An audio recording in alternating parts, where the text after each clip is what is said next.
জামাতের পোস্টারটা লাগার কারণে দিলাম ৫,০০০ টাকা ফাইন।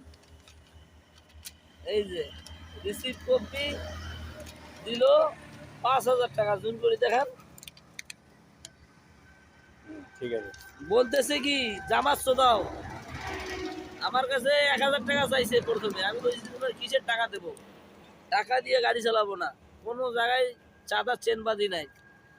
এই কথা শুনিয়ে আমাকে বলতেছে কি জামাত দাও, পোস্টার লাগাইছে জামাতের।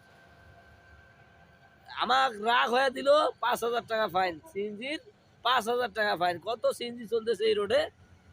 উনি যত সময় হিন্দু লোক সার্জেন্ট, ওনার সাথে একজন ছিল দালাল, যাকে বলে দালাল বলি আমরা। উনি বলতেছে স্যার হিন্দি বোধহয় জামাত করে স্যার। আরে গাড়ির তো মানুষ পোস্টার লাগাইতেই পারে, এখন বিএনপিরও পোস্টার লাগবে, জামাতের লাগবে, তাই মিলি পোস্টার লাগলেই জামাত হয়ে গেলাম, আর পোস্টার লাগলেই বিএনপি হয়ে গেলাম আমি। কিন্তু আমার বিষয় না, জামাত কয়ে এত খেপিলো কেন ওই লোক, আমি বুঝলাম না। একটা গাড়ির কম মামলা দেয় ১,০০০ হয়তো ১৫০০, তিনি আবার পোস্টারের কারণে দিল ৫,০০০ টাকা মামলা। এটা কোন দেশে আমি বাস করি? আমি কান্দিব না হাসিব, আমি এইটা বুঝি পাই না। আমি কি করব আমি দিশা পাই না। আমার গাড়ির মাল আছে, দেখেন মালগুলো দেখেন। ওরা এই ভাড়াটা হবে নিম্ন ২,০০০ টাকা, আর উনি দিল মালগুলো দেখেন। ওরা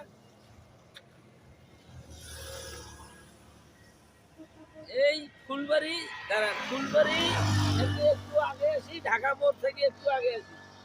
এরা তো ওরা ব্যবসা শুরু করে দিছে এখানে। পুলিশ তো এগুলোর কারণে পুলিশ ধরা খাচ্ছে। এই কিছু পুলিশ ভালো, কিছু পুলিশ একবারে জঘন্য। পার্বতীপুরে আমার ড্রাইভিং লাইসেন্স ছিল, গাড়ির কাগজ ছিল, আমি বললাম ঠিক আছে ওকে আছে। পার্বতীপুরে কোনো কথা বললো না। ইনি এখানে পোস্টারটা দেখি কিভাবে খেপে, আমি ওই চিন্তায় বাঁচি না। এখন জামাতের লোক কি ওনার কি কোনো করছে নাকি আমি এটা বুঝিয়েছি না। ধন্যবাদ সবাইকে। আসসালামু আলাইকুম।